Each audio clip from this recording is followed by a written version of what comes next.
नमस्कार, आप देख रहे हैं डेन न्यूज खबरें आप तक। मैं हूं आपके साथ शारदा झा।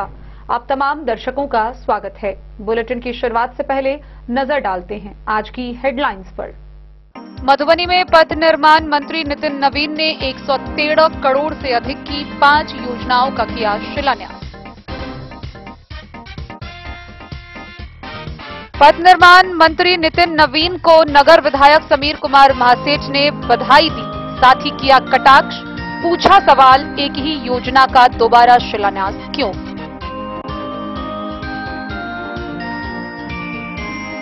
राठी के लोजपा कार्यालय में हुई डकैती का 7 दिनों के अंदर सफल उद्भेदन। एक देसी कट्टा, 3 जिंदा कारतूस के साथ 3 अपराधी गिरफ्तार। मधवापुर के पेटिया गाछी के समीप बिजली का लाइन काटने गई विभागीय टीम को घेरकर बकायेदार ने किया हंगामा।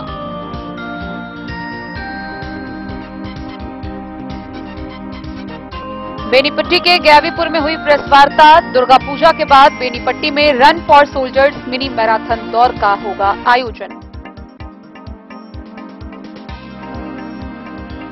लदनिया प्रखंड के खाजेडीह में एनडीए गठबंधन द्वारा बूथ स्तरीय कार्यकर्ता सम्मेलन का हुआ आयोजन।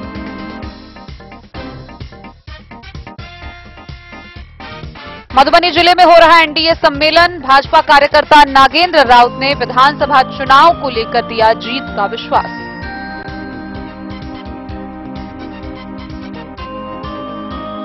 हरलाखी विधानसभा में चुनाव की टिकट के लिए दावेदारों की भरमार।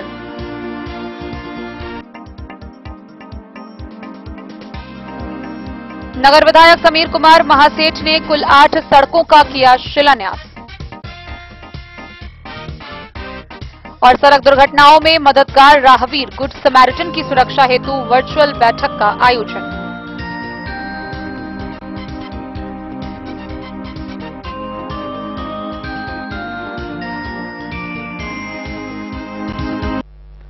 खबरें अब विस्तार से। पहली बड़ी खबर हम आपको बता रहे हैं, जहां मधुबनी जिलेवासियों के लिए खुशी की खबर है।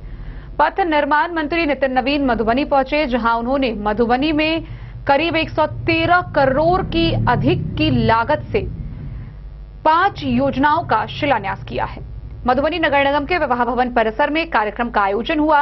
इस कार्यक्रम के दौरान सांसद अशोक यादव समेत कई विधायक मौके पर मौजूद थे। गौरतलब हो कि औसी 0 माइल बिस्फी कमतौल पथ इन सभी सड़कों के निर्माण होने से आवागमन और सुलभ होगा। मधुबनी नगर निगम के विवाह भवन परिसर में पथ निर्माण मंत्री नितिन नवीन के कर कमलों द्वारा करीब 113 करोड़ की लागत की 5 महत्वपूर्ण योजनाओं का शिलान्यास किया गया। इस अवसर पर सांसद अशोक यादव, विधायक विनोद नारायण, विधायक समीर महासेठ, विधायक हरिभूषण ठाकुर, महापौर अरुण राय, भाजपा जिला अध्यक्ष प्रभांशु झा समेत कई नेतागण व स्थानीय नागरिक मौजूद रहे। वहीं इस संबंध में मंत्री नितिन नवीन ने कहा कि इन योजनाओं के पूरा हो जाने के बाद मधुबनी समेत पूरे क्षेत्र की जनता को सीधे तौर पर सुगम यातायात का लाभ मिलेगा। व्यापार और व्यवसाय की संभावनाओं में वृद्धि होगी और लोगों को रोजगार के नए अवसर प्राप्त होंगे। उन्होंने कहा कि बरसात के मौसम में जलजमाव की समस्या से भी काफी हद तक निजात मिलेगी। मंत्री ने जानकारी दी कि सभी 5 योजनाओं की निविदा प्रक्रिया पूरी कर ली गई है, जल्द ही कार्य आरंभ हो जाएगा। शिलान्यास की गई योजनाओं में प्रमुख रूप से मधुबनी जिला अंतर्गत औसी 0 माइल से कमतौल कोठी भाया बिस्फी विद्यापति जन्मस्थली पथ के चौड़ीकरण एवं मजबूतीकरण का निर्माण कार्य, सिंघानिया चौक से सूड़ी हाई स्कूल भाया स्टेडियम चौक महाराजगंज चौक गांधी चौक तक पीसीसी पथ एवं नाला का निर्माण कार्य, आरके कॉलेज मेन गेट से बुवना उद्यान भाया किशोरी लाल चौक लोहरसारी चौक संतूनगर चौक तक पीसीसी पथ एवं नाला का निर्माण कार्य, खजौली से सुक्की पथ में चौड़ीकरण एवं मजबूतीकरण का निर्माण कार्य, मधुबनी राजनगर बाबूबरही खुटौना पथ के तथा बाबूबरही बाजार के पीक्यूसी पथ तथा नाला का निर्माण कार्य योजना को शामिल किया गया है। मंत्री ने कहा कि एनडीए सरकार पूरे राज्य में सुगम यातायात और जलजमाव से मुक्ति दिलाने के लिए लगातार प्रयासरत है। विशेषकर शहरी क्षेत्रों में पथों और नालों का निर्माण प्राथमिकता पर किया जा रहा है। सरकार की मंशा हर वर्ग की जनता तक विकास का लाभ पहुंचाने की है और आने वाले समय में इसका सकारात्मक असर आम लोगों की रोजमर्रा की जिंदगी में साफ दिखाई देगा। विनोद नारायण झा जी और हमारे दोनों सभी महासेव जी सब लोगों का संबोधन हुआ। एक बात जो बड़े भाई सभी महासेव जी ने कहा, मैं तो आपको कहूंगा कि आपने शुक्रिया अदा किया तो कम से कम बताते भी उस शुक्रिया का अदा का लाभ मधुबनी को कितना मिला। मुख्यमंत्री शहरी विकास योजना, क्योंकि मैं भी शहर से विधायक हूं और मैं उसकी पीड़ा को सही में आपने कहा समझता था। 2013 में जब हम लोग किसी कारणवश सरकार गई तो उस समय मुख्यमंत्री शहरी विकास योजना को बंद किया गया था और मुझे खुशी है कि 11 वर्षों के उस कालखंड में 13 में बंद हुआ और 11 वर्षों के बाद जब पार्टी ने मुझे मौका दिया तो मैंने माननीय मुख्यमंत्री जी से जिद कर माननीय उप मुख्यमंत्री जी बड़े भाई सम्राट चौधरी जी से लड़कर, क्योंकि वित्त विभाग उनके पास था, तो मैंने कहा कि नहीं, मुझे मुख्यमंत्री शहरी विकास योजना चाहिए और उसका लाभ ये मिला। मैंने 2024 में ही 24-25 का और 25-26 का दोनों ही वित्तीय वर्ष में 1500 करोड़ और 1500 करोड़ स्वीकृत करा दिया। 3000 करोड़ रुपया शहर के क्षेत्र के विकास के लिए आ रहा है। इसलिए अब तो योजनाओं का पैसे की कमी नहीं है और आप कह सकते हैं कोई नगर निगम ऐसा नहीं होगा जिसको 100 करोड़ से कम गया होगा। तो कहीं ना कहीं मधुबनी में भी कहीं 60-70 करोड़ जरूर आया होगा। तो कहीं ना कहीं जिन सड़कों की बात हमारे माननीय सांसद जी विधायक जी कर रहे हैं, मुझे उम्मीद है कि शहर के क्षेत्र में उन योजनाओं का लाभ 1500 करोड़ में अगर 50 करोड़ भी आया होगा और अगले उनके वर्ष फिर 50 करोड़, तो करीब 100 करोड़ रुपया मधुबनी के शहरों के विकास के लिए आया है। और देखिए, इसमें विकास की योजना का मतलब केवल सड़क नहीं होता है, सामुदायिक भवन, पब्लिक टॉयलेट, शहर में जो चीजें जरूरत की हैं, आपको पार्क, तालाब, इन सब चीजों को इसमें जोड़ा गया है। यानी शहरों के इंफ्रास्ट्रक्चर को कैसे मजबूत किया जाए, उसके दृष्टि से मुख्यमंत्री शहरी विकास योजना आया है। लेकिन मैं आज जिन सड़कों का निर्णय हुआ वो तो पथ निर्माण की दृष्टि से है। मुझे खुशी है, मधुबनी को मैं 100 करोड़ रुपया से ऊपर माननीय मुख्यमंत्री जी, माननीय सम्राट जी विजय जी के निर्देश पर 100 करोड़ रुपया मधुबनी के सड़क के क्षेत्र में विकास में दे पाया। लेकिन मैं आपको ये भी बताते चलूं कि आज बिहार की सड़कें देश में अपना स्थान बना रही हैं। अब बचौल भैया यहाँ पर हैं, भोले बाबा के भक्त हैं और हमेशा हम लोग सबको आशीर्वाद देते हैं। मैं आपको आपके मन से एक बात बताऊंगा, मुझे एक योजना की बड़ी खुशी हुई और बहुत आशीर्वाद मिला। मतलब मुझे उतना आशीर्वाद किसी भी सड़क के लिए नहीं मिला होगा जितना एक छोटी सी योजना के लिए मिला।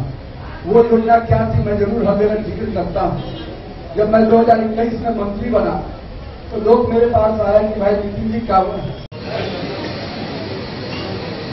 नितिन नवीन जी, जब आदरणीय प्रधानमंत्री जी का कार्यक्रम था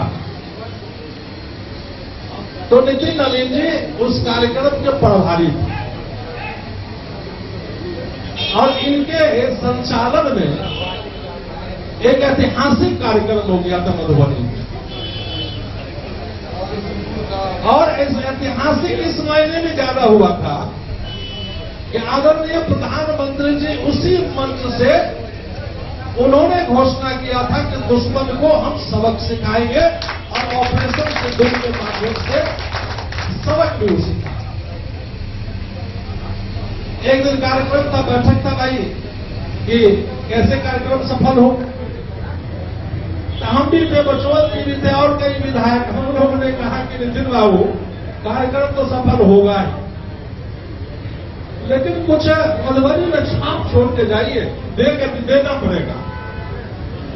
लेकिन अच्छा देखेंगे, होगा होगा होगा। लेकिन जब जो हम लोग कहे और भी कुछ कहे थे, लेकिन उसको से महत्वपूर्ण कर दिए, तो उसी दिन से हमको विश्वास हो गया कि नितिन नवीन जी कहेंगे नहीं होगा भैया, लेकिन अब काम होगा ही, काम होगा ही। कई लोग उठा रहे थे विरोधी पार्टी के लोग उठा रहे थे कि मधुबनी में स्टेडियम नहीं है, स्टेडियम का निर्माण होना चाहिए। बड़े जोर शोर से उठा रहे थे लोग, हमसे भी सवाल कर रहे थे। आज मधुबनी शहर में स्टेडियम का भी निर्माण हो रहा है, ये काम चालू हो गया। 13 नंबर मुक्ति आरोपी की बात चल रही है। मेरा भरसक प्रयास है कि जब हम अगले लोकसभा चुनाव में हमारी वोट मांगने आएगी तो निश्चित रूप से उससे पहले ये आरोपी बनके तैयार हो जाएगा। भारत माता की, सभी सहोदर भ्राता की।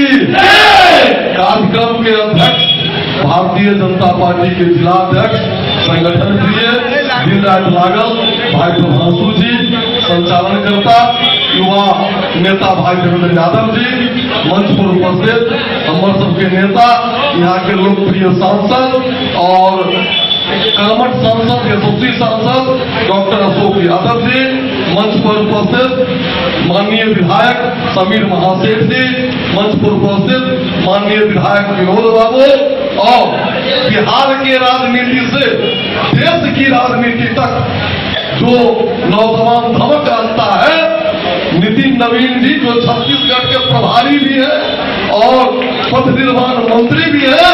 हम भारतीय जनता पार्टी के कार्यकर्ता इनको आशीर्वाद देते हैं, छोटे भाई हैं, आगे बढ़े, क्योंकि शब्द को ब्रह्म कहा गया है। और हमारे समीर भाई ने जो कहा है, जब हो सकता है कि इस युवा के हाथ में नेतृत्व जाए, हम लोग भी चाहेंगे। मंच पर उपस्थित बादल जी, अमरनाथ जी, नागेंद्र भाई, राधा जी, प्रफुल्ल जी, मनोज जी, भारतीय जनता पार्टी के महामंत्री और उपस्थित भारतीय जनता पार्टी के देवतुल्य कार्यकर्ता बंधु, इनमें हमरो एक बहुत महत्वपूर्ण रोड है। 66 करोड़ के आगे बिस्फी 80 मार्ग से कमतौल कोठी तक बहुत जरूरी चले। 28 पंचायत में जो मात्र 15 किलोमीटर पीडब्ल्यूडी है, उस सिंगल रोड चले। हम एकदम हृदय के गहराई से अपन छोट भाई नितिन नवीन जी के बहुत बहुत धन्यवाद देखिए। और अहाँ सब जने देश में पहले भोजन वस्त्र आवास रही, बस जब से वाजपेयी जी हुए और जब से नीतीश कुमार जी हुए, नितिन नवीन जी लोग हुए, इन लोगों ने सड़क को जोड़ा, शिक्षा को जोड़ा, स्वास्थ्य को जोड़ा, संचार को जोड़ा। आज मधुबनी ही नहीं, पूरे बिहार को देखिए किस तरह से चमक रहा है। और आप ही लोगों के काम का ये प्रभाव है कि मधुबनी जिला में 10 का 10 और बिहार में ऐतिहासिक विजय एनडीए की होगी। बहुत बहुत धन्यवाद, बहुत बहुत धन्यवाद। आज हमारे बीच उपस्थित बिहार के हमारी पार्टी के भी और बिहार के भी उदीयमान नेता, जिन्होंने राष्ट्रीय स्तर पर युवा मोर्चा के राष्ट्रीय महामंत्री के रूप में और छत्तीसगढ़ प्रभारी के रूप में राष्ट्रीय स्तर पर अपनी पहचान बनाई है। नौजवान बिहार का भविष्य श्री पीडब्ल्यूडी मिनिस्टर नितिन नवीन जी, हमारे लोकप्रिय सांसद अशोक जी, बगल के सम्मानित विधायक कटोल जी, समीर जी जो मधुबनी के विधायक हैं, मेयर अरुण जी, जिला अध्यक्ष प्रभांशु जी और मंच पर विराजमान सभी नेतागण मित्रों, भारतीय बीजेपी की और एनडीए की पहचान है विकास, इसमें कभी भेदभाव नहीं होता। बिहार सरकार के मंत्री श्री विनीत नवीन जी, मधुबनी के सांसद डॉक्टर अशोक यादव जी, सम्मानित मंच, आज बहुत खुशी की बात है कि मधुबनी में काफी दिनों से सिंघनिया चौक से लेके घुमना मंदिर तक जर्जर स्थिति था। मधुबनी शहर के जनता खुशी का इजहार, खुशी इतना मना रहा है कि बरसों बरस ये गंदगी में स्टेडियम रोड से घुमना मंदिर तक जो झेल रहे थे जनता, उससे माननीय मंत्री जी आज मधुबनी शहर को इतना अच्छा काम करके दे दिए हैं।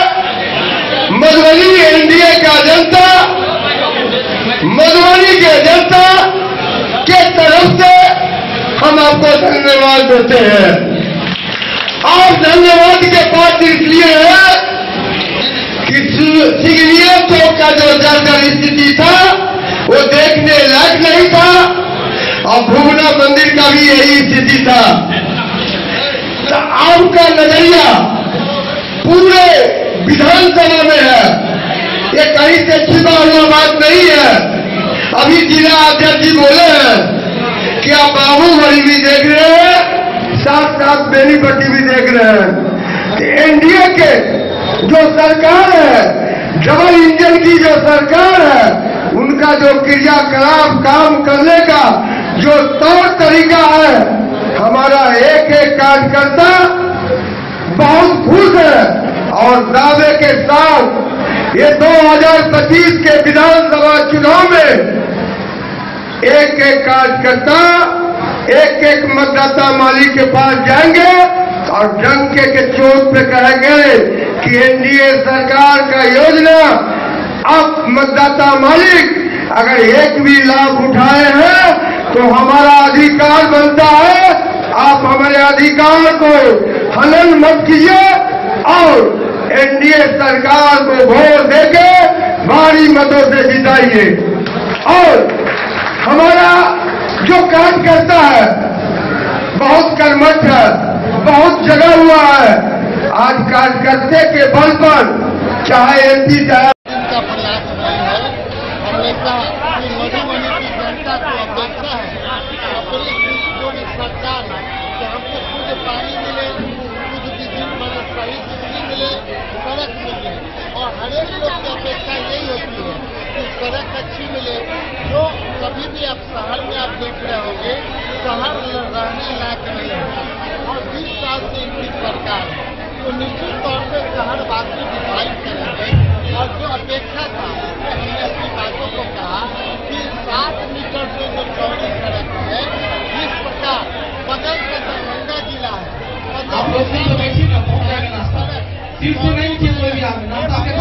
बना रही है उसी प्रकार अपने सड़क 7 मीटर से चौड़ा है वो बनावे सब लोग नाश्ता आपके पास है और ये लगातार 10 वर्ष मधुबनी से फिरोज आलम की रिपोर्ट। पथ निर्माण मंत्री नितिन नवीन ने मधुबनी में 13 करोड़ की अधिक की लागत से 5 योजनाओं का शिलान्यास किया। इस मौके पर मधुबनी विधायक समीर महासेठ भी पहुंचे। एक तरफ उन्होंने पथ निर्माण मंत्री को इस योजनाओं के शिलान्यास के लिए बधाई और शुभकामनाएं दी, तो वहीं दूसरी तरफ उन्होंने कटाक्ष भी किया। इसके साथ ही उन्होंने सवाल भी पूछे। उन्होंने कहा कि ऐसी क्या नौबत आन पड़ी कि एक ही योजनाओं का 2-2 बार शिलान्यास किया जा रहा है। मधुबनी नगर विधायक समीर कुमार महासेठ ने पथ निर्माण मंत्री नितिन नवीन को बधाई के साथ साथ कटाक्ष भी किया। उन्होंने अपने वक्तव्य में कहा कि मंत्री जी को योजनाओं के शिलान्यास के लिए मैं हार्दिक धन्यवाद देता हूं और बधाई भी देता हूं। साथ ही उन्होंने यह भी कहा कि मैं चाहता हूं कि आप भविष्य में मुख्यमंत्री बने। हालांकि विधायक महासेठ ने व्यंग करते हुए यह भी कहा कि मधुबनी शहर में पहली बार ऐसा हो रहा है कि किसी एक ही योजना का दोबारा शिलान्यास किया जा रहा है। उन्होंने कहा कि विकास कार्य करना और योजनाओं को धरातल पर उतारना सरकार की जिम्मेदारी है, लेकिन जिस क्षेत्र में यह काम होता है वहां के निर्वाचित जनप्रतिनिधि का नाम भी लेना आवश्यक है। विधायक ने आगे कहा कि जनता यह जानना चाहती है कि आखिरकार एक ही योजना का दोबारा शिलान्यास क्यों किया जा रहा है। क्या पिछली बार किए गए शिलान्यास के बाद काम अधूरा रह गया था या फिर केवल राजनीतिक लाभ उठाने के लिए यह कदम उठाया जा रहा है। मधुबनी के विवाह भवन में नगर निगम के हम लोग उपस्थित हैं। आज के लोकार्पण के अवसर पर हमारे सम्मानित पथ निर्माण मंत्री नितिन नवीन जी, हमारे यहाँ के एमपी साहब, दोनों विधायक जी विनोद भाई, आज पटौल भाई भी उपस्थित हैं। भारतीय जनता पार्टी के सभी कार्यकर्ता तौर पे मेरा एक ही आग्रह होगा माननीय मंत्री जी, जब आप नगर विकास मंत्री थे तो अभी हम हमेशा डिमांड रखते थे और आपसे ज्यादा किसी को दर्द इसमें नहीं होना चाहिए कि खुद ही आप नगर से प्रतिनिधित्व करते हैं। जो आदमी जहाँ से प्रतिनिधित्व करता है उसको दर्द वहाँ का रहता है। एक तरफ तो हम ये कहते हैं जो अतीत और इतिहास है वो भुलाया नहीं जा सकता। आपने अपने समय में जो मुख्यमंत्री समग्र विकास का जो आपने शुरुआत किया उसके लिए हम धन्यवाद देना चाहेंगे। हर एक निकाय क्षेत्र में आपके द्वारा जो किया गया ये बहुत बड़ा हक था शहरवासी के लिए। निश्चित तौर पर लोग मानते हैं कि शहर से ज्यादा विधायक बीजेपी के होते हैं, लेकिन शहर के ही लोग सबसे ज्यादा कष्ट देते हैं। ये बात जब उस समय आपके पास चर्चा होती थी, आप हमेशा कहते थे पानी, बिजली, सड़क के लिए हम दृढ़ संकल्पित हैं, लेकिन हम पुराना इतिहास देखते थे तो मन में एक दर्द होता था कि भाई नितिन भाई कब तक ये नगर विकास मंत्री रहेंगे, एक काम तो कर दिए, लेकिन जो हमारा पुराना इतिहास था 20 वर्षों का, जो मंत्री रहते थे अगला हार जाते थे, तो हमको दर्द होता था कि ये पथ निर्माण का भी है जो पिछले बार सीमेंट कमेटी में आपके सचिव ने आकर के कहा कि ये बधाई के पात्र समिति की लगातार अभिस्ताव प्रस्ताव से लेकर आप करते रहे और बार बार अपने एमपी साहब से, दोनों एमपी साहब से बात करते रहे। ये दोनों पार्लियामेंट के बीच जोड़ने का है। और कभी रात में जब हम हमेशा कहते थे मधुबनी से राजनगर तक की सड़क बने, तो उसके लिए भी आप किए पहले उसके लिए भी धन्यवाद देंगे कि राजनगर तक चौड़ा है उसको चिन्हित करा करके डिपार्टमेंट से मंगवाइए ताकि शहर के लोग आप लोग पूर्णतः आशीर्वाद रहे हैं बिहार के मुख्यमंत्री या बने। हमको क्या दिक्कत है भाई, हमको पेट में दर्द क्यों होगा? अब बिहार के मुख्यमंत्री बनने का सपना देखिए, आगे बढ़िए। डन न्यूज के लिए प्रवीण कुमार झा की रिपोर्ट। बीते 13 सितंबर की रात मधुबनी के रांटी स्थित लोजपा कार्यालय में डकैती की भीषण घटना को अंजाम दिया गया था। इस संदर्भ में कार्रवाई करते हुए पुलिस ने 7 दिनों के अंदर इस घटना का उद्भेदन कर लिया। उद्भेदन के बाद इस घटना में संलिप्त 3 अपराधी को गिरफ्तार किया गया है। उनके पास से एक देसी कट्टा, 3 जिंदा कारतूस भी बरामद किए गए हैं। मधुबनी के पुलिस अधीक्षक योगेंद्र कुमार ने प्रेस वार्ता कर पूरी जानकारी दी। लोजपा पार्टी कार्यालय में 13 सितंबर की रात्रि में हुई डकैती के प्रयास की घटना का 7 दिनों के अंदर सफल उद्भेदन हो गया। एक देसी कट्टा व 3 जिंदा कारतूस के साथ 3 अपराधी को गिरफ्तार किया गया।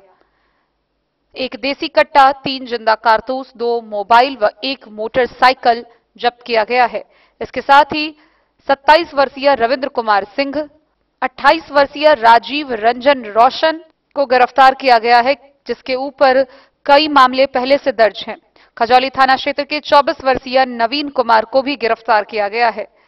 इस संदर्भ में मधुबनी के पुलिस अधीक्षक योगेंद्र कुमार ने प्रेस वार्ता कर पूरी जानकारी दी। गौरतलब हो कि 20 सितंबर को राजनगर थाना अंतर्गत रात्रि गश्ती के दौरान सूचना प्राप्त हुई कि एक मोटरसाइकिल पर 3 व्यक्ति सवार होकर किसी आपराधिक घटना को अंजाम देने जा रहे हैं।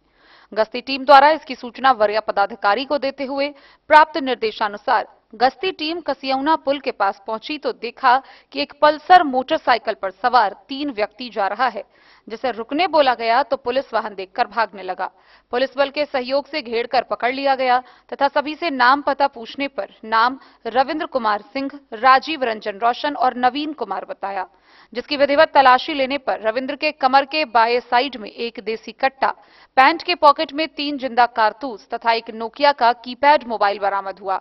हथियार के संबंध में पूछताछ एवं कागजात की मांग करने पर कोई संतोषजनक जवाब एवं कोई साक्ष्य प्रस्तुत नहीं किया गया।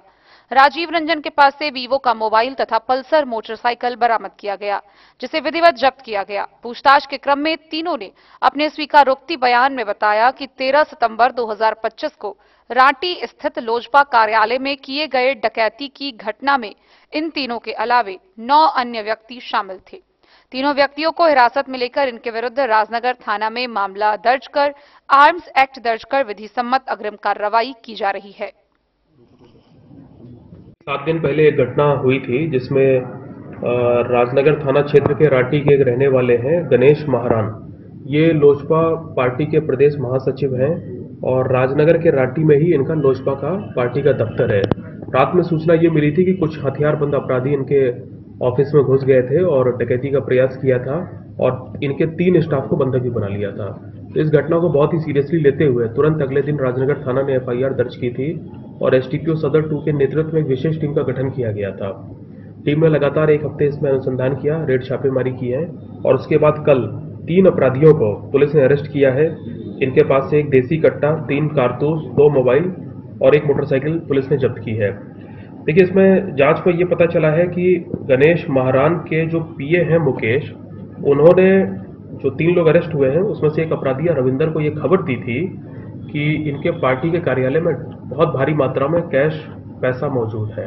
क्योंकि चुनाव का समय है तो इस टाइप की खबर इसलिए दी गई। और ये जो अपराधी है रविंदर कुमार सिंह, इस पे करीब 2 आपराधिक मुकदमे, राजीव रंजन रोशन पे 9 आपराधिक मुकदमे पहले से दर्ज हैं और नवीन कुमार पे भी 4 आपराधिक मुकदमे दर्ज है। ये सभी खजौली थाना क्षेत्र के रहने वाले हैं, सभी दुर्दांत हैं। आज से करीब कुछ महीने पहले सब बेल पे निकले हुए हैं और जब इनको ये पता चला कि इतना पैसा वहाँ मिल सकता है तो ये सारे लोग अपना गैंग को लेकर के वहाँ पे रात में गए थे। जब ये लोग वहाँ पे गए, इन्होंने डकैती का प्रयास किया लेकिन वहाँ पैसा इन लोगों को कुछ मिला नहीं, तो ये लोग कुछ वहाँ से खास ले नहीं जा पाए और इसी बात की खुन्नस में आके इन्होंने जो गणेश महारान जी के 3 स्टाफ थे वहाँ पे कार्यालय में, उन तीनों को कुछ देर के लिए बंधक बना लिया था। पुलिस को तुरंत सूचना मिली थी, पुलिस वहाँ पहुंची, फिर FIR दर्ज की गई। तो इन तीनों ही अपराधियों की गिरफ्तारी से पूरे घटना का उद्भेदन हो गया है। पूरे गैंग में कौन कौन लोग शामिल थे वो भी पुलिस ने पता लगा लिया है और इन सभी की गिरफ्तारी के लिए और खास तौर पे जो उनका PA है मुकेश, जिसने ये पूरी लाइनिंग दी है, इन सब की गिरफ्तारी के लिए विशेष टीम गठित हो गई है। लगातार छापेमारी हो रही है और बहुत जल्द इन सब की गिरफ्तारी की जाएगी। तो चूंकि ये एक पॉलिटिकल पार्टी के एक पदाधिकारी से जुड़ा मामला था तो बहुत संवेदनशीलता से हम लोग ने इसका अनुसंधान करके तुरंत अनुसंधान किया है और पूरी पुलिस टीम ने बहुत अच्छा काम किया है। STPO सदर 2 और SHO राजनगर ने इसमें तुरंत उद्भेदन किया है। मैं सभी को अपनी तरफ से पुरस्कृत करूंगा। डन न्यूज के लिए प्रवीण कुमार झा की रिपोर्ट। मधवापुर में भारत नेपाल सीमा के पेठियागाछी के समीप एक खबर सामने आ रही है, जहां बिजली विभाग बकायेदार एक व्यक्ति के यहां बिजली का लाइन काटने पहुंची तो बकायेदार पप्पू यादव ने अपने सहयोगियों के साथ मिलकर जमकर हंगामा किया। एक तरफ बिजली विभाग का कहना है कि उन्होंने बिजली बिल अभी तक जमा नहीं किया है, वहीं दूसरी तरफ बकायेदार का कहना है कि उनकी बिल ही नाजायज है। बिजली की लाइन काटने गई विभागीय टीम को घेरकर बकायेदार पप्पू नायक ने अपने सहयोगियों के साथ हंगामा किया। मामला सोमवार के दिन भारत नेपाल सीमा मधवापुर के पास पेठियागाछी का है। संबंधित उपभोक्ता का आरोप है कि उन्हें विभाग ने नाजायज बिल दिया है। आग्रह के बाद भी सुधार नहीं किया गया। लाइन काटने से पहले नोटिस दिए बिना लाइन काटने की कार्रवाई शुरू कर दी गई। वहीं विभाग के JE सुनील कुमार ने बताया कि आरोपी के पास 1 साल से 2,70,000 रुपए बाकी है। उनकी लाइन काटने से पूर्व उन्हें नोटिस देने विभाग के कर्मचारी पहुंचे थे, लेकिन उन्होंने नोटिस लेने से इनकार कर दिया था। फिलहाल उन्हें संबंधित डाक से नोटिस भेजी गई, उन्होंने वह भी रिसीव नहीं किया। JE ने यह भी बताया कि इंडस्ट्रियल कनेक्शन का बिल कॉमर्शियल बनाने का दबाव आरोपी दे रहे थे। यह संभव नहीं है, इसलिए मधवापुर थाना के पुलिस बल के सहयोग से उपभोक्ता की लाइन काटी गई। यहाँ क्या हुआ? अभी विभाग के निर्देशानुसार बकाया रहने के कारण आज दिनांक 20/9/2025 को श्री पप्पू नायक जी का लाइन विद्युत संबंध विच्छेद किया गया। SDO सर के और पुलिस प्रशासन के उपस्थिति में। यहाँ इनके ऊपर बिजली का बिल बकाया है? हाँ, बिल बकाया। कितना बकाया है? 2.5 लाख। तो इसको लेकर के जो नोटिस वगैरह की प्रक्रिया है वो की जा चुकी है? हाँ, सारे प्रक्रिया की। तो ये लोग तो कह रहे हैं कि नहीं हुआ है नोटिस?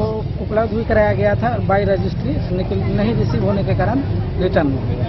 अच्छा, मामला अभी न्यायालय में चल रहा है? जैसे न्यायालय से हम लोग को निर्देश मिलेगा कि इनका बिल करेक्शन कर देना है या लाइन जोड़ देना है, हम लोग लाइन जोड़ देंगे। आप नाम बताएंगे अपना? सुनील कुमार, कनीय विद्युत अभियंता मधुपुर। डन न्यूज के लिए मधवापुर से SK दीपक की रिपोर्ट। खबरों का सिलसिला जारी रहेगा, जल्द ही लौटेंगे एक छोटे से ब्रेक के बाद। आप बने रहिए हमारे साथ। अब आपके अपने शहर मधुबनी में खुल चुका है आधुनिक सुविधाओं से सुसज्जित लक्ष्य लाइब्रेरी। यहाँ आपको मिलेगा 24 घंटे 7 दिन खुला रहने वाला अध्ययन स्थल, जहाँ हर वक्त रहेगा शांत और प्रेरणादायक माहौल। सुविधा है फ्री पार्किंग, RO वाटर और फुल्ली एयर कंडीशन हॉल की। बिजली की कोई चिंता नहीं, क्योंकि 24 घंटे पावर बैकअप इन्वर्टर और हर सीट पर इंडिविजुअल चार्जिंग पॉइंट है उपलब्ध। आपके पढ़ाई को रफ्तार देने के लिए है high speed internet, wifi, current affair magazine और प्रतिदिन हिंदी इंग्लिश न्यूज़पेपर। साथ ही लॉकर सुविधा, डिस्कशन पॉइंट और आरामदायक हैंडल वाली कुर्सियां भी उपलब्ध है। आपकी सुविधा के लिए यहाँ है कैफेटेरिया का उत्तम प्रबंध। तो इंतजार किस बात का, आज ही आइए और जुड़िए लक्ष्य लाइब्रेरी से। हमारा पता है गौशाला चौक, मोबाइल टावर के सामने, मधुबनी। लक्ष्य लाइब्रेरी, जहाँ पढ़ाई का हर लक्ष्य होगा पूरा। मधुबनी, इस शादी सीजन सिर्फ हमारे साथ खरीदे और पाए 100% एक्सचेंज वैल्यू। आप सोने, चांदी या हीरे के आभूषणों की तलाश में हैं, तो हमारे ज्वेलरी शॉप में मिलेंगे आपको हर तरह के आभूषण बेहद किफायती दामों पर। हर अवसर के लिए आभूषण आपके बजट में। लाल बाबू प्रसाद एंड सन्स, संकट चौक, बैंक ऑफ इंडिया के बगल में, मधुबनी। नए और शानदार स्टॉक के साथ अब हर रिश्ते को करे और भी सुंदर। लाल बाबू प्रसाद एंड सन्स, संकट चौक, बैंक ऑफ इंडिया के बगल में, मधुबनी। हमारे सभी गोल्ड ज्वेलरी शॉप पर HUID है मौजूद।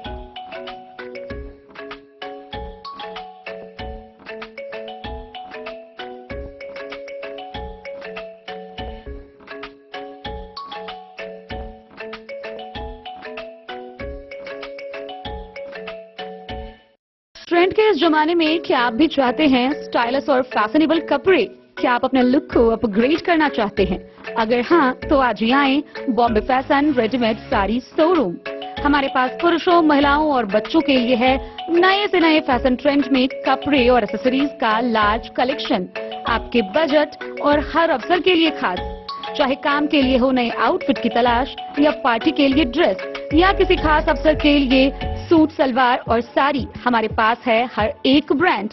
क्रिम्सन क्लब, मुफ्ती, टर्टल और किलर के SIS स्टोर्स।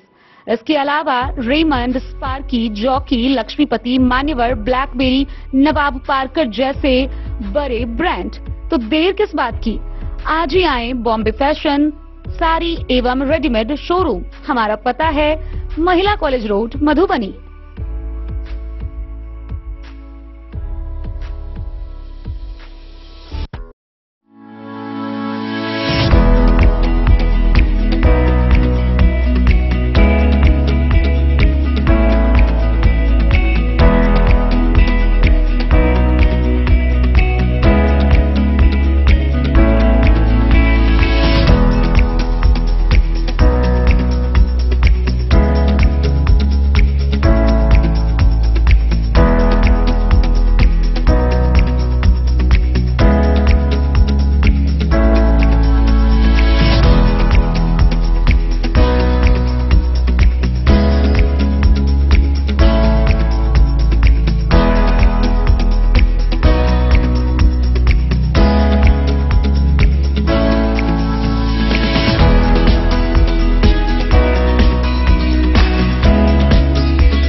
लाल बाबू। बेनीपट्टी प्रखंड के गैबीपुर गांव में प्रवीण झा के आवासीय परिसर पर प्रेस वार्ता हुआ। प्रेस वार्ता के दौरान बताया गया कि दुर्गा पूजा के बाद बेनीपट्टी में run for soldiers mini marathon दौड़ का आयोजन किया जाएगा। इस दौड़ में प्रतिभागी हिस्सा लेंगे, जहां प्रथम पुरस्कार विजेता को 51,000 रुपए नगद, द्वितीय को 31,000 रुपए नगद और तृतीय को 21,000 रुपए नगद पुरस्कार प्रदान किए जाएंगे। इस पूरी प्रतियोगिता को लेकर तैयारियां जोर शोर से चल रही है। बेनीपट्टी में दुर्गा पूजा के बाद run for soldiers mini marathon दौड़ का आयोजन किया गया, जिसमें 2000 से अधिक प्रतिभागी शामिल होंगे, जिसकी तैयारी जोरों पर चल रही है। प्रखंड के गैबीपुर में प्रवीण झा के आवासीय परिसर में प्रेस वार्ता कर जानकारी देते हुए सम्मान एंड सलाम फाउंडेशन के अध्यक्ष विवेक झा, राज्य प्रशासक वासुकी झा तथा पारस नाथ झा ने बताया कि हमारी फाउंडेशन शहीद के परिवारों के लिए काम करती है। इसके अलावा नशा मुक्ति की दिशा में भी समय समय पर काम किया जाता है। दुर्गा पूजा के बाद सोल्जर्स के सम्मान में मिनी मैराथन दौड़ का आयोजन किया जाएगा।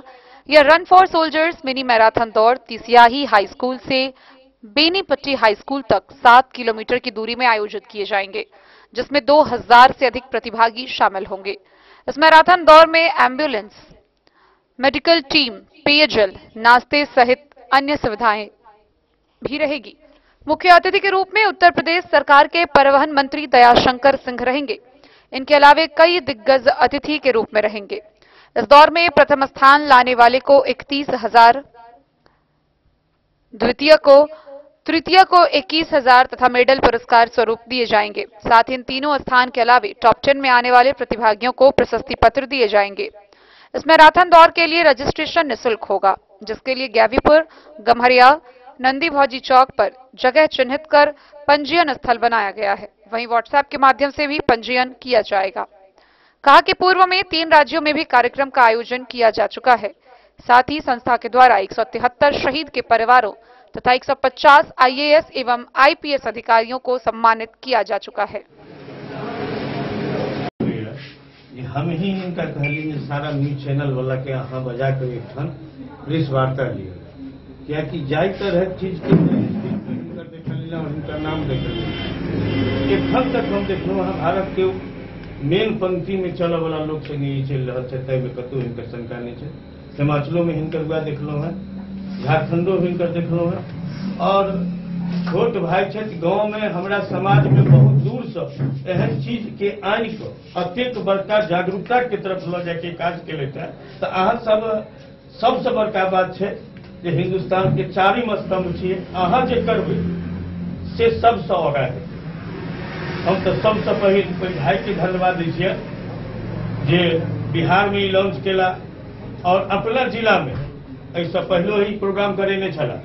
हमरा मन संचालन के बेनीपट्टी में समय देने छला, कहले छला ओहू में पूर्व सैनिक और सैनिक के जे सम्मान ओठन के रहे बहुत नीक जकाँ सम्मान समारोह भेले।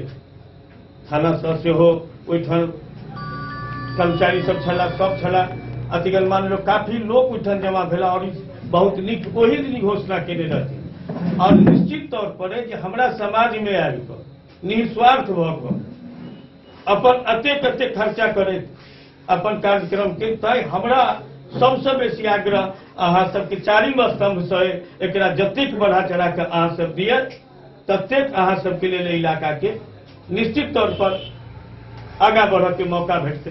जाय बच्चा के जागृत करऽ के बात है इहो तय कह देलो है। कोनो तरह ओकरा सपोर्टक जरूरत है तो ई हमरा बुझल है जे अनेको लोग के केलखिन है। और एखनो एक चीज देखलिए हम ओइठाम के भटिया में बैठ के हिनका ले जो मेरा नाम बासुकीनाथ झा है। मैं इस फाउंडेशन का राज्य प्रशासक हूँ। किस फाउंडेशन का? हमारा फाउंडेशन है सलाम एंड सम्मान फाउंडेशन, जो शहीद के परिवार के लिए काम करती है। ये 3 राज्यों में अभी तक काम कर चुकी है। अभी विगत माह पूर्व हम लोगों का एक प्रोग्राम हुआ था तिरंगा यात्रा। कौन कौन राज्य में? अभी झारखंड में हुआ है, हिमाचल में हुआ है, उत्तर प्रदेश में हुआ है और उत्तराखंड में भी हुआ है और बिहार में भी होने वाला है। आज जो प्रेस कॉन्फ्रेंस आप रखे हैं उसका क्या मतलब उद्देश्य क्या है? इसका उद्देश्य है रन फॉर सोल्जर, जो शहीद के लिए ही प्रोग्राम है।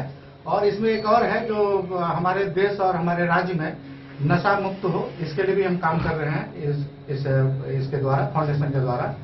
और इस फाउंडेशन ये रन फॉर सोल्जर जो मिनी मैराथन ये PCI से लेकर बेनीपट्टी तक होगा। और इसमें मेडिकल कैंप भी लगेगा, एम्बुलेंस वगैरह का भी व्यवस्था होगा। और जो प्रतिभागी इसमें भाग लेंगे उनके लिए टॉप 10 तक का एक अलग व्यवस्था है। और टॉप 10 के बाद उनका प्रशस्ति पत्र मिलेगा। और टॉप 10 में जो आएंगे उनको ट्रैक सूट दिया जाएगा। और जो 1, 2, 3 फर्स्ट, सेकंड, थर्ड होंगे उनके लिए कैश प्राइज है। जो पहला स्थान लाएंगे उनके लिए 51,000 का है प्राइज। जो द्वितीय स्थान लाएंगे उनके लिए 31,000 का है। और जो तृतीय लाएंगे उनके लिए 21,000 का है। यानी कि इसमें जो भी प्रतिभागी शामिल होंगे उनको पहले आप ये लीजिएगा, ट्रेनिंग लीजिएगा? ट्रेनिंग नहीं लेंगे, ये रजिस्ट्रेशन होगा हम लोगों का। तो रजिस्ट्रेशन निःशुल्क है। आप फोन पे भी रजिस्ट्रेशन करवा सकते हैं, आप आके भी करवा सकते हैं। जैसे 3 जगह आप करवा सकते हैं, एक यहाँ भी आप करवा सकते हैं आके, और दूसरा गम्हरिया में आप आके करवा सकते हैं, तीसरा नंदी भोजी चौक आप आके करवा सकते हैं। अन्यथा आप फोन पे भी व्हाट्सएप पे सारे डिटेल्स भेज देंगे। कितनी संख्या निर्धारित किया है? इसमें निर्धारित किया गया संख्या 2000 है, जो 2000 इसमें भाग लेंगे। अब इसमें ये क्राइटेरिया नहीं है कि इतने साल से इतने साल तक, इसमें कोई भी भाग ले सकते हैं जो दौड़ सकते हैं, अपने आप को समझते हैं कि हम दौड़ पाएंगे तो वो इसमें भाग ले सकते हैं। ये सम्मान एंड सलमान फाउंडेशन जो है, सम्मान एंड सलाम फाउंडेशन, ये कहाँ का है? ये दिल्ली में इसका ब्रांच है, लेकिन पूरे देश में ये काम करता है। और इसके चेयरमैन हमारे विवेक झा जी, अब विस्तृत जानकारी ये आपको देंगे। विवेक झा जी जो चेयरमैन है। नमस्कार जी। नमस्कार, बोला जाए। हमारे फाउंडेशन का नाम सम्मान एंड सलाम फाउंडेशन है। सम्मान है उनके लिए जिन्होंने देश के लिए अपना सर्वोच्च बलिदान दिया है, और सलाम उनको जो अभी भी देश हित में, समाज हित में कार्यरत है, चाहे वो किसी भी विभाग में है, फौज में है, पैरामिलिट्री में है, पुलिस में है। इन दोनों चीजों को ध्यान में रखते हुए सम्मान एंड सलाम फाउंडेशन का रजिस्ट्रेशन 2018 न्यू दिल्ली में हुआ था। 5-6 राज्यों में हमारा कार्यक्रम हो चुका है। हमारा सारा कार्यक्रम जो भी होता है कॉन्स्टिट्यूशनल होता है। 4 राज्यों में हमने ऑनरेबल गवर्नर साहब के द्वारा किया था। 173 शहीदों के परिवार को सम्मानित कर चुके हैं। 150 के करीब IAS IPS अदर रैंक्स को हम लोग सम्मानित कर चुके हैं। जैसा बास्की जी ने बताया कि 14 जुलाई को हमारा तिरंगा यात्रा हुआ था, एक जागरूकता के तहत हुआ था, और जो देश में फौज ने कार्रवाई की थी अभी पाकिस्तान के ऊपर, उसके खुशी मनाने के लिए किया गया था। बेनीपट्टी से विनोद कुमार की रिपोर्ट।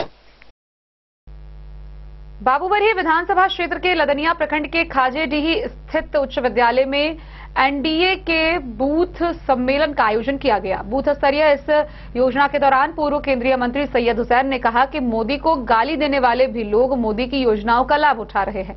आइए हम आपको दिखाते हैं ये पूरी खबर।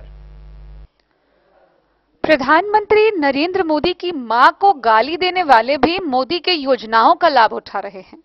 रविवार को बाबूबरही विधानसभा क्षेत्र के लदनिया प्रखंड के खाजेडीही स्थित उच्च विद्यालय मैदान में एनडीए गठबंधन द्वारा आयोजित बूथ स्तरीय कार्यकर्ता सम्मेलन को संबोधित करते हुए पूर्व केंद्रीय मंत्री सैयद शहनवाज हुसैन ने कही। उन्होंने कहा कि सभा में उपस्थित भीड़ ने साबित कर दिया कि आप मोदी और नीतीश के साथ हैं। एक बार फिर पातेपुर में राजद की सभा में प्रधानमंत्री नरेंद्र मोदी की मां को गाली दिया गया है। उन्होंने तेजस्वी यादव पर गरजते हुए कहा कि आप सावधान हो जाएं, हमारे नेता की मां को गाली देना बंद करें। नरेंद्र मोदी गरीबों का बेटा है। हमें इस बात का दुख होता है कि जब जब राजद के लोग कमजोर होते हैं तो गाली गलौज करना शुरू करते हैं। केंद्र की मोदी के सरकार में बिहार को 14 लाख करोड़ रुपए दिया गया। 13 अमृत भारत, नमो भारत ट्रेन का परिचालन, 100 से अधिक रेलवे स्टेशनों का कायाकल्प, कई एयरपोर्ट, गंगा जी पर पुल का निर्माण के अलावे बिहार को कई तरह की योजनाओं का लाभ मिला। हम लोग लालटेन के सुर को मिटा देंगे। आने वाले समय में बच्चे अपने पिता से लालटेन और लालटेन युग की कहानियां सुनेंगे। केवल मुख्यमंत्री नीतीश कुमार ने बिहार की जनता से जो वादा किया उसे पूरा कर रहे हैं। 125 यूनिट फ्री बिजली, नल जल योजना का लाभ, 1100 पेंशन की राशि अब हर परिवार के महिलाओं के खाते में 10,000 की राशि भेजी जा रही है। मोदी जी को गाली देने वाले भी 5 लाख तक के इलाज का लाभ ले रहे हैं। हमारी सरकार और हम लोग काम करने वाले लोग हैं। विपक्ष का नाम लेते हुए कहा कि आज मुसलमानों को डरा कर वोट ले रही है। नीतीश कुमार के शासनकाल में दंगा फसाद नहीं हुआ। मुसलमानों के लिए भी कई तरह की योजनाओं को लाया गया।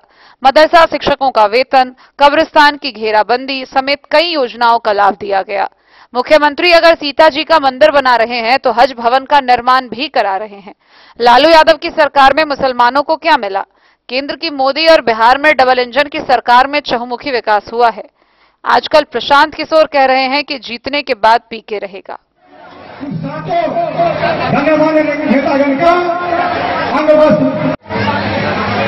सम्मान का 5 माला चादर से करेंगे।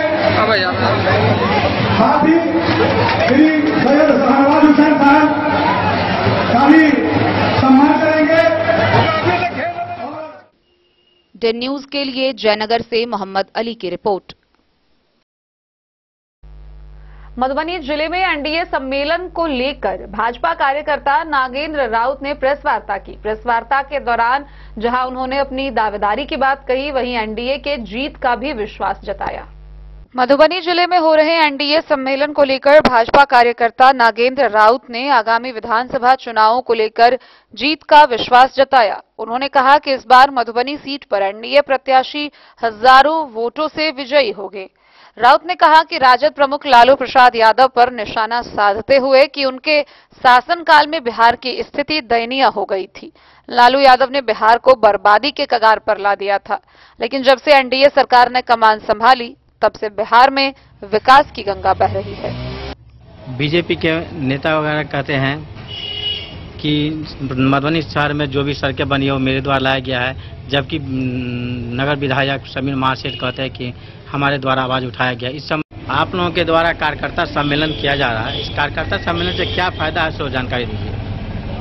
कार्यकर्ता सम्मेलन का भारतीय जनता पार्टी एनडीए गठबंधन का एक ही उद्देश्य है कि एनडीए सरकार, बिहार की सरकार हो कि भारत की सरकार हो, वह किस रूप में जनता के लिए काम कर रही है, सम्मेलन के माध्यम से कार्यकर्ता को बताना, और वो कार्यकर्ता मेरा जनता के बीच जाकर जो भी विकास का काम हुआ है उसका चर्चा समाज के विभिन्न तबकों में जाकर चर्चा करता है, जिससे आगामी आने वाले समय में चुनावी लाभ मिलेगा।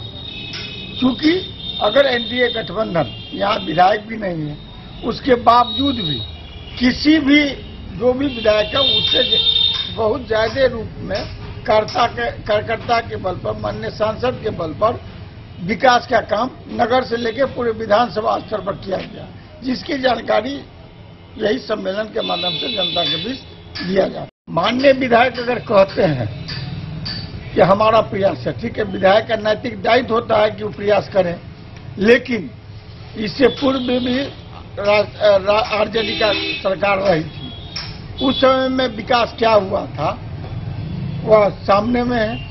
दूसरी बात, अगर उनके द्वारा प्रयास हुआ तो पैसा देने का काम कौन किया? एनडीए सरकार का जो मंत्री है, कहीं न कहीं चिंतन है कि विकास, इंफ्रास्ट्रक्चर का विकास हो, जिसके कारण डिमांड जो हो, उसके साथ साथ हमारे माननीय सांसद, आज भी उद्घाटन हुआ, माननीय सांसद भी अपने क्षेत्र के विकास के लिए प्रयास किए हैं। नितिन नवीन जी खुद अपने मुख से बोले हैं कि माननीय सांसद बड़े भाई हैं, उनका आदेश चलता है, जो भी कहते हैं उनका करते हैं। हो सकता है उनके प्रयास हो रहा हो, उनका भी नैतिक दायित्व होता है। विकास में राजनीति किसका? जो सरकार काम करेगी उसका विधायक बनेगा। आप अपना परिचय एक बार दे दीजिए। नागेंद्र राउत, प्रदेश कार्य समिति सदस्य, पूर्व जिला महामंत्री, पूर्व नगर अध्यक्ष, पूर्व जिला नगर पार्षद, क्या दायित्व बता दें। मधुबनी से फिरोज आलम की रिपोर्ट। खबरों का सिलसिला जारी रहेगा, जल्द ही लौटेंगे एक छोटे से ब्रेक के बाद। आप बने रहिए हमारे साथ। राजनगर मधुबनी के दिल में गांधी चौक स्थित अब एक ही छत के नीचे फैशन और ज्वेलरी की अनोखी दुनिया राज राजेश्वरी कलेक्शन और महादेव शाह अमरनाथ प्रसाद ज्वेलर्स की शानदार पेशकश, जहां आपको मिलेंगे sarees, suits, lehengas, sherwanis, kurtas, bedsheets, kids wears, shirts, jeans और कुर्तीज। हर खास मौके के लिए खास कलेक्शन और साथ ही ब्रांडेड 916 गोल्ड, सिल्वर और नक्षत्र डायमंड ज्वेलरी एवं गृह रत्न, उपरत्न और घड़ियों के विक्रेता का विशाल शोरूम महादेव शाह अमरनाथ प्रसाद ज्वेलर्स, मिथिलांचल का नंबर 1 एसी शोरूम, जहां है सोना चांदी के मेकिंग चार्ज पर 31% तक का डिस्काउंट ऑफर एवं डायमंड के मूल्य पर फ्लैट 21% तक का डिस्काउंट ऑफर, साथ ही 100% कैश वापसी की सुविधा उपलब्ध है। तो आज ही आइए आरती मॉल, गांधी चौक, राजनगर बाजार, मधुबनी और बनाइए हर खास पल को और भी खास। संपर्क करें 9431643733 पर। राज राजेश्वरी कलेक्शन और अमरनाथ प्रसाद ज्वेलर्स, विश्वास, गुणवत्ता और परंपरा का संगम। नमस्कार, मैं अमरनाथ प्रसाद, महादेव शाह अमरनाथ प्रसाद ज्वेलर्स राजनगर के प्रोप्राइटर। अभी सोने, चांदी और डायमंड में बहुत अच्छा ऑफर चल रहा है। सोने चांदी के मेकिंग चार्ज पर 31% तक का डिस्काउंट है और डायमंड के ज्वेलरी के मूल्य पर 21%, 21% का फ्लैट डिस्काउंट है। तो आप लोग आवे, पधारें और इस ऑफर का लाभ उठावें। गोकुल राज।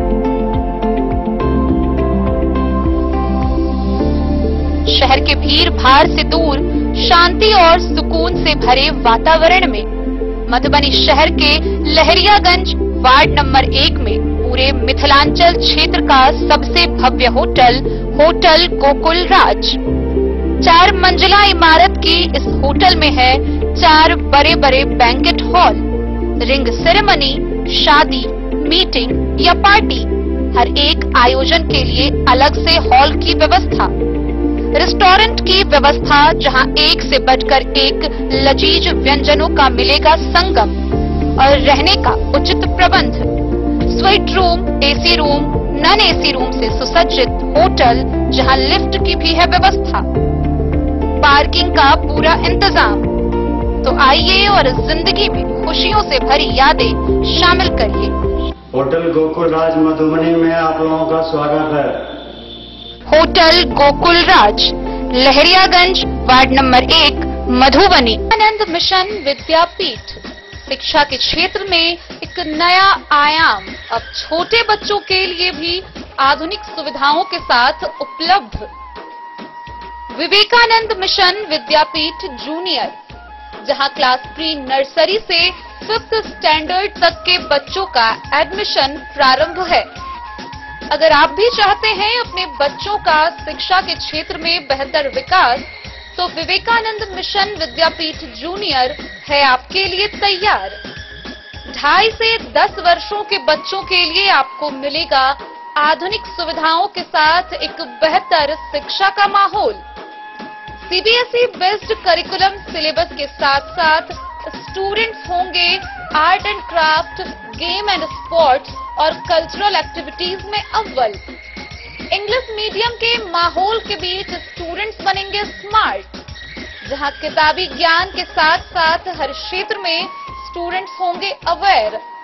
हॉबीज और इंटरेस्ट को मिलेगी प्राथमिकता। तो आइए और अपने बच्चों के बेहतर भविष्य के लिए आज ही नामांकन करवाइए। विवेकानंद मिशन विद्यापीठ जूनियर, हमारा पता है सिरहुत कॉलोनी, नगर परिषद मेन। हरलाखी विधानसभा क्षेत्र में किसकी दावेदारी होगी, किस पार्टी से कौन उम्मीदवार होंगे और एक ही पार्टी से कितने उम्मीदवार अपनी दावेदारी पेश करने में लगे हैं, इन सब बातों पर चर्चा जोरों पर है। पान की दुकान, चाय की दुकान, गली मोहल्ले, चौक चौराहे पर अब राजनीतिक सरगर्मी तेज हो गई है। इसी कड़ी में डन न्यूज के संवाददाता लगातार जनप्रतिनिधियों से बातचीत कर रहे हैं। आइए हम आपको दिखाते हैं महागठबंधन के कांग्रेस नेता राम उदगार यादव ने इन सभी सरगर्मियों पर क्या अपनी बातें रखी। सभी राजनीतिक पार्टियों में हरलाखी विधानसभा चुनाव की टिकट के लिए दावेदारों की भरमार लगी है। सभी अपनी अपनी दावेदारी के पक्ष में जनता के सामने अपना अपना तर्क पेश कर रहे हैं। दलों से उम्मीदवारी का चेहरा स्पष्ट नहीं होने के कारण जनता अपनी भावना व्यक्त नहीं कर पा रही है। किस दल से किसे टिकट मिलनी चाहिए, सभी दल के संभावित उम्मीदवारों में कौन कौन बेहतर चेहरे हैं, किस दल से किसे टिकट मिलने से वोटर अनुकूल या प्रतिकूल हो सकते हैं, इन तमाम सवालों की चर्चा चाय पान की दुकानों पर लोग प्रमुखता से करते हैं। इंडिया गठबंधन के सभी घटक दलों के नेता टिकट के लिए अपनी अपनी दावेदारी कर रहे हैं। इसी तरह एनडीए गठबंधन के घटक दलों के नेताओं का भी अपने अपने पक्ष में टिकट मिलने के दावे हैं। तीसरे विकल्प के रूप में आई जनसुराज पार्टी में भी कई दावेदारों को टिकट मिलने का पूर्ण विश्वास है। वहीं दूसरी ओर इंडिया, एनडीए और जनसुराज समेत सभी दलों के कुछ नेताओं द्वारा अपने ही दल के दूसरे नेता के खिलाफ की जा रही बयानबाजी की चर्चा भी चौक चौराहों पर प्रमुखता से चल रही है। नेताओं की इस गतिविधि की चर्चा आम लोगों में है। क्षेत्रवासियों की मान्यता है कि चर्चित दलों के चर्चित लोग टिकट नहीं मिलने पर पार्टी छोड़कर निर्दलीय उम्मीदवार के रूप में भी चुनावी मैदान में उतर सकते हैं। हालांकि आलाकमान की घोषणा अपने पक्ष में करवाने के लिए सभी भावी उम्मीदवार क्षेत्र में जनसंपर्क, जनसभा और व्यक्तिगत मुलाकात करने में जोर शोर से लगे हैं। चुनावी चर्चा के दौरान महागठबंधन के कांग्रेस नेता राम उदगार यादव ने डन न्यूज के पूछे गए सवालों के जवाब में क्या कहा, आइए सुनते हैं उन्हीं की जुबानी। बताएं, अभी आप एक राजनीतिक दल से आप बिलोंग करते हैं। बिहार विधानसभा चुनाव सामने होने वाला है। यहाँ सभी राजनीतिक दल के जो भी दावेदार हैं वो अपनी अपनी दावेदारी प्रस्तुत कर रहे हैं। हालांकि आलाकमान ने अभी किसी दल के उम्मीदवार का नाम घोषित नहीं किया है, क्या है मान्यता आपकी? आप जिस दल से बिलोंग करते हैं उस दल में किन्हें सफलता मिल सकती है, और या अन्य दल के बारे में भी आपकी क्या मान्यता है? सबसे पहले तो आपके न्यूज चैनल को नमस्कार, धन्यवाद। दीपक जी, महागठबंधन में जहां तक सीट शेयरिंग का मामला है तो पिछले चुनाव में पांडे जी को टिकट दिया गया था, रामनेश पांडे को सीपीआई का सीट हुआ था, लेकिन उनके जो जिस कौम से वो आते हैं उन्हीं कौम का उनको वोट बैंक नहीं चढ़ पाया उन पर। उनको जो होना चाहिए, उनके अपनी जात का वोट होना चाहिए, वो उनको नहीं दे पाए। वो सारा का सारा बीजेपी जदयू गठबंधन में चला गया था, तो इसके कारण वहां महागठबंधन चुनाव हार गया था। दूसरा नंबर, उससे पहले शब्बीर भाई को टिकट मिला था, जिसमें चुनावी प्रक्रिया के चलते अगला बार हार गए थे। उस बार निर्दलीय चुनाव लड़े, तो निर्दलीय में 28-30 हजार का लगभग वोट उनको आया था, जनता का जो समर्थन था।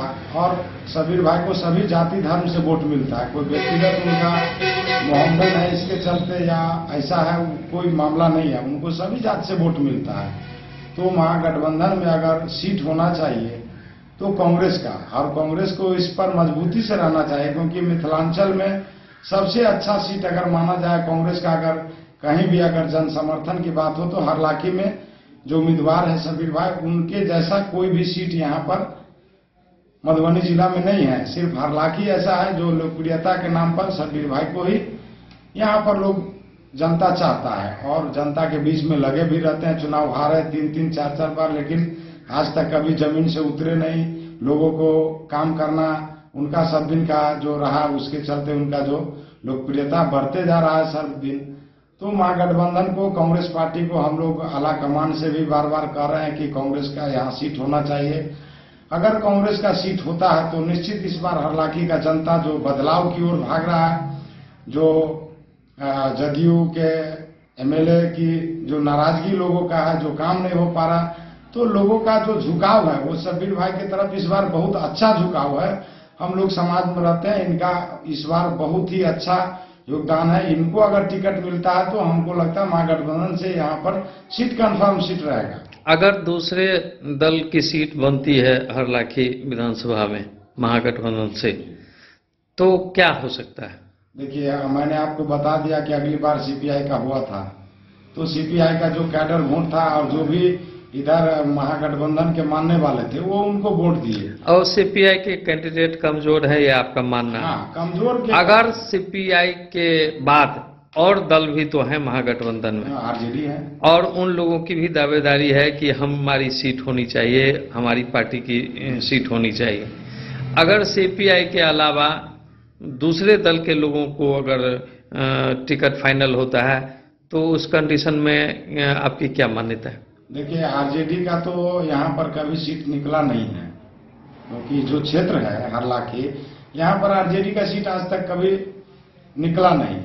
पूर्व में भी कांग्रेस का यहाँ पर था और इसके बाद बदलाव हुआ, महागठबंधन में भी गया, तो आरजेडी का सीट यहाँ चुनाव होने के बाद यहाँ पर आरजेडी में लोग को जो नेतृत्व करता है उनके ऊपर नहीं चढ़ पाए तो पब्लिक का बात है, लेकिन आरजेडी का कभी यहाँ सीट नहीं हुआ था। और महागठबंधन में कांग्रेस का जो स्थिति है वो वोट यहाँ पर बढ़ते जा रहा है, इसलिए हमारा एक ही कहना है कि महागठबंधन में जो भी है, तो जो भी ऊपर के नेता है उनसे हम लोग आग्रह करते हैं कि सीट निकालना चाहिए, तभी आप सरकार बना पाएंगे। अगर आप किसी को टिकट दे देते हैं, सीट नहीं निकाल पाएगा, तो फिर तो सत्ता में आप नहीं आ सकते हैं। सत्ता में आने के लिए जो जिस दल का भी हो, उस दल को आप टिकट दीजिए, यहाँ से सीट निकलवा के ले जाइए, इसके बाद आपने कहा कि पहले के समय में शब्बीर जी को टिकट मिली थी, उसके बाद एक बार इन्होंने कांग्रेस को छोड़कर और निर्दलीय भी चुनाव लड़ने का काम किया था, जबकि पार्टी के गठबंधन के अनुसार उस समय दूसरे दल के प्रत्याशी को टिकट मिली थी। तो फिर क्या पार्टी इनको प्रमुखता देगी? आप लोगों की मांग जो है उस पर पार्टी यह तय कर सकती है फिर दोबारा, चूंकि एक छोड़ चुके हैं पिछली बार ये पार्टी को, तो फिर क्या इसमें आपकी मान्यता है? हाँ, इनको जब टिकट मिला था तो राम आशीष बाबू पूर्व एमएलए लड़ गए थे चुनाव, और उसके कारण इनका 20-22 हजार वोट जो कट गया था। हम लोग मात्र 2,500 से डिफीट खाए थे। महागठबंधन जिस समय चुनाव लड़ा था उस समय मात्र 2,500-3,000 वोटों से हम लोगों ने चुनाव हारा। इसके बाद वर्तमान एमएलए बसंत जी डेथ कर गए, उसके बाद सहानुभूति में उनको वोट मिल गया। इसके बाद फिर कम्युनिस्ट का सीट हो गया, कम्युनिस्ट के सीट होने के बाद तो हार गए। फिर हम लोग जो निर्दलीय लड़े, तो हम लोगों को एक इच्छा था कि हम लोग पार्टी के स्तर से तो हम लोग लड़ते हैं तो इतना वोट होता है, हम लोग एक बार अपने खुद लड़ के देखते हैं कि जनता का क्या रुझान है। तो हम लोगों का जनता वोट दे करके रुझान बता दिया कि लोकप्रियता सबीर भाई के अंदर में है और उनको ही यहाँ पर लोग चाहता है। बहुत संक्षिप्त में बताएंगे। अंतिम बात आपसे मैं पूछ रहा हूँ कि क्या उम्मीद है आलाकमान आप लोगों की मांग पर विचार करेगी या आपके मांग को सुन लेगी? हम लोग को पूरी उम्मीद है कि हालांकि कांग्रेस का खाता में जाना चाहिए और जाने से ही यहाँ पर अच्छा कैंडिडेट चुनाव लड़ेंगे। सबीर भाई यहाँ से चुनाव इस बार कंफर्म है कि जीत के जाएंगे। ये पब्लिक, मैं नहीं कर रहा हूँ, ये पब्लिक में आप घूम करके पता कर सकते हैं। जमीनी जो रिपोर्ट है मैं ये बता रहा हूँ, मैं अपनी मन से नहीं बता रहा हूँ। जो जमीन पर रिपोर्ट है जनता का वो मैं आपको बता रहा हूँ कि इस बार सबीर भाई के लिए महागठबंधन का सीट यहाँ कंफर्म है। द न्यूज के लिए मधवापुर से एसके दीपक की रिपोर्ट। बीते 20 सितंबर को मधुबनी के नगर विधायक समीर कुमार महासेठ ने कुल 8 सड़कों का शिलान्यास एवं उद्घाटन किया। इनकी लागत 9 करोड़ से अधिक बताई गई है। 20 सितंबर को नगर विधायक मधुबनी समीर कुमार महासेठ ने मधुबनी नगर विधानसभा क्षेत्र में विकास कार्यों की एक नई दिशा देते हुए विभिन्न योजनाओं के तहत कुल 8 सड़कों का शिलान्यास एवं उद्घाटन किया। इन योजनाओं की अनुमानित लागत लगभग 9 करोड़ 50 लाख रुपए बताई गई है।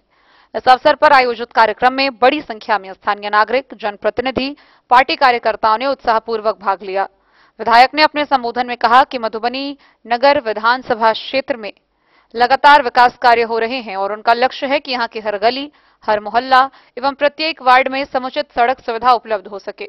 उन्होंने आगे कहा कि सड़कें किसी भी क्षेत्र के विकास की रीढ़ होती है और इनके सुदृढ़ होने से न केवल आवागमन सुगम होगा बल्कि व्यापार, शिक्षा और स्वास्थ्य जैसी बुनियादी सुविधाओं में भी गति आएगी।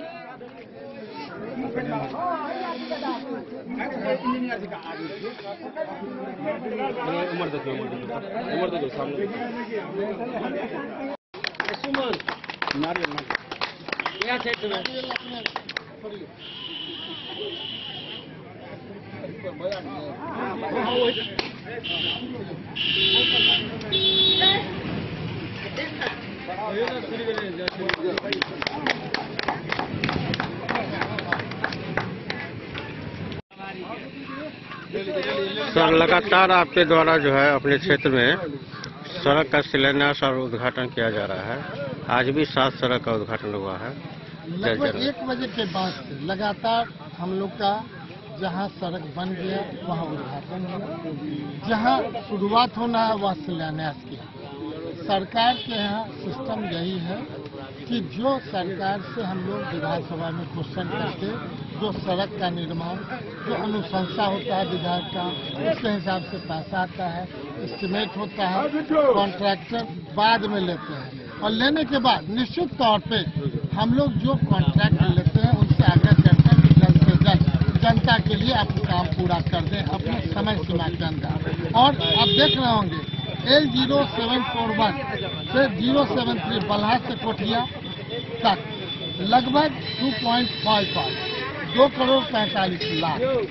दूसरा RWD रोड पंडौल मुसहरी से नवटोलिया जादव टोल तक 1.53 1.5 किलोमीटर 1 करोड़ से 11 लाख।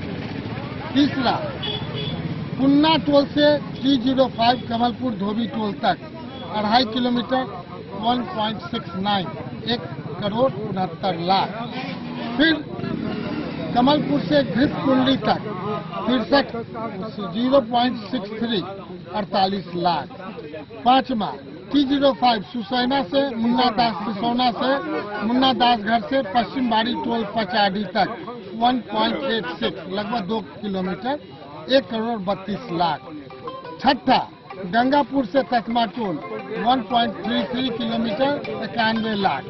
और सातवां, PMGSY रोड भवानीपुर से नवटोलिया 1.93 लगभग 2 किलोमीटर 1,51,00,000। ये सातों योजना लगभग हम समझते हैं 10 करोड़ का है और टोटल किलोमीटर 12 किलोमीटर बनेगा। कई सड़कों का जो है शिलान्यास और उद्घाटन भी किए हैं विधायक जी। तो यही कहेंगे हमारे विधायक जी ये दूसरा कार्यकाल पूरा कर रहे हैं, अब तीसरे कार्यकाल में जाएंगे। हमारे क्षेत्र में कहीं भी हम अभी भी विधायक जी के भी बात हुआ है, हम जमीनी कार्यकर्ता, हम साइकिल से चलने वाले हैं। हम हर गली और टोले मोहल्ले में जाते हैं, एक भी सड़क अब ऐसा नहीं है जहाँ की हमारा साइकिल में उठा लाता हो। ये किसकी देन है? ये हमारे विधायक जी की देन है।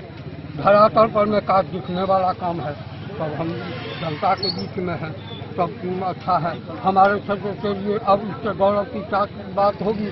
पंडोल हाई स्कूल से लेकर के रमपट्टी तक सामने में सड़क है। मधुबनी से कोतवाली चौक से आया घाट तक हम लोग आगे इन्हीं के ट्रेन में देखेंगे। विपक्ष कह रहे हैं तमिल गवर्नमेंट ने कोई काम ही नहीं किया। वो हावी होगा, वो कुछ न कुछ अपना मोटिवेटर देगा, जनता के बीच में नहीं है। हमारे जनता, हमारे विधायक जी 7 महीना मंत्री भी रहे हैं तो मिसाल बन के रहे हैं। बिहार में हमारा मधुबनी विधानसभा का इनके लेकर के मान सम्मान बढ़ा है, मान सम्मान घटा नहीं है। कोई कुछ बोले, विपक्ष का बोलने का काम है, बोलते रहेगा। हमारे जनता में बोलने है, जनता में आवाज है, जनता तेजस्वी के नेतृत्व को देख रहा है। और हम लोग ये कोशिश करेंगे जितना हमारे क्षेत्र में विकास हुआ है और हमारे विधायक जी जीतेंगे और विकास होगा। पिछले बार तकरीबन जो है विकास होगा। 7,000 वोटों से जीते, 7,000 के करीब। इस बार कितना 1,000 वोटों से जिता रहे हैं? इस बार ज्यादा वोट से जीतेंगे, इनके काम को देख करके, इनके व्यवहार को देख करके, इनकी छवि को देख करके इससे ज्यादा वोट से जीतेंगे। मैं जपोसंख्यी वाला पार्टी, जुमला पार्टी वाला नहीं कहूंगा कि हम 30,000 से जीतेंगे। हम जमीन वाली बात कहेंगे। हम लोग जमीनी कार्यकर्ता, हम लोग जमीनी बात अपना परिचय दे दीजिए। तीसरी बार लड़ रहे हैं, जीतेंगे जीतेंगे। अपना परिचय दे दीजिए। मेरा नाम सुमन चंद्रिका है। मैं लगभग 1990 ईस्वी से इस दल से जुड़ा हूँ। एक ही की जनता दल था, मैं तब से हूँ। मैंने बहुत विधायक को देखा है।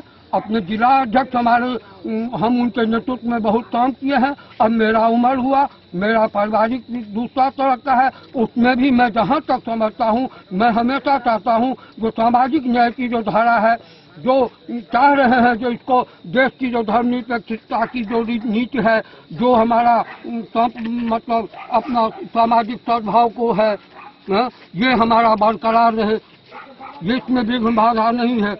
उसका नेतृत्व करता, जान देने वाला, आवाज देने वाला माननीय लालू जी हैं, लालू प्रसाद जी हैं। और अब हम उन्हीं के पुत्र और उनके नेतृत्व पुत्र तेजस्वी यादव के नेतृत्व में हम बढ़ा रहे हैं बिहार को। डन न्यूज के लिए प्रवीण कुमार झा की रिपोर्ट। सड़क दुर्घटना में घायलों की मदद करने वाले राहगीर गुड समैरिटन को लेकर वर्चुअल बैठक का आयोजन किया गया। इस बैठक में परिवहन विभाग, पुलिस विभाग, न्यायिक विभाग एवं स्वास्थ्य विभाग के अधिकारी शामिल हुए। सड़क दुर्घटनाओं में घायलों की मदद करने वाले राहगीर गुड समैरिटन को कानूनी सुरक्षा देने और इस विषय पर सभी संबंधित विभागों को जागरूक करने के उद्देश्य से परिवहन विभाग, पुलिस विभाग, न्यायिक विभाग एवं स्वास्थ्य विभाग के अधिकारियों की एक वर्चुअल बैठक आयोजित की गई। बैठक में गुड समैरिटन संबंधी दिशा निर्देशों पर विस्तार से चर्चा की गई और साथ ही इस बात पर बल दिया गया कि सड़क हादसों में मददगार नागरिक को किसी भी प्रकार की कानूनी, आर्थिक या प्रशासनिक परेशानी का सामना न करना पड़े। सड़क दुर्घटना पीड़ित की मदद करने वाले नागरिक को गुड समैरिटन की श्रेणी में मानकर कानूनी सुरक्षा दी जाएगी। अस्पतालों को निर्देशित किया गया कि वे दुर्घटनाग्रस्त व्यक्ति का तुरंत और निःशुल्क इलाज करें। उन्होंने कहा कि पुलिस विभाग को यह सुनिश्चित करना है कि किसी भी गुड समैरिटन से केवल आवश्यकता अनुसार ही पूछताछ की जाए, वह भी उनकी सहूलियत के अनुसार।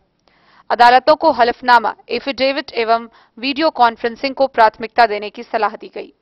साथ ही यह भी तय किया गया कि अस्पतालों और थानों में स्पष्ट सूचना पट्ट, डिस्प्ले बोर्ड्स लगाए जाएं कि मतदार को किसी प्रकार की परेशानियों में नहीं डाला जाएगा। Bureau report, Madhubani.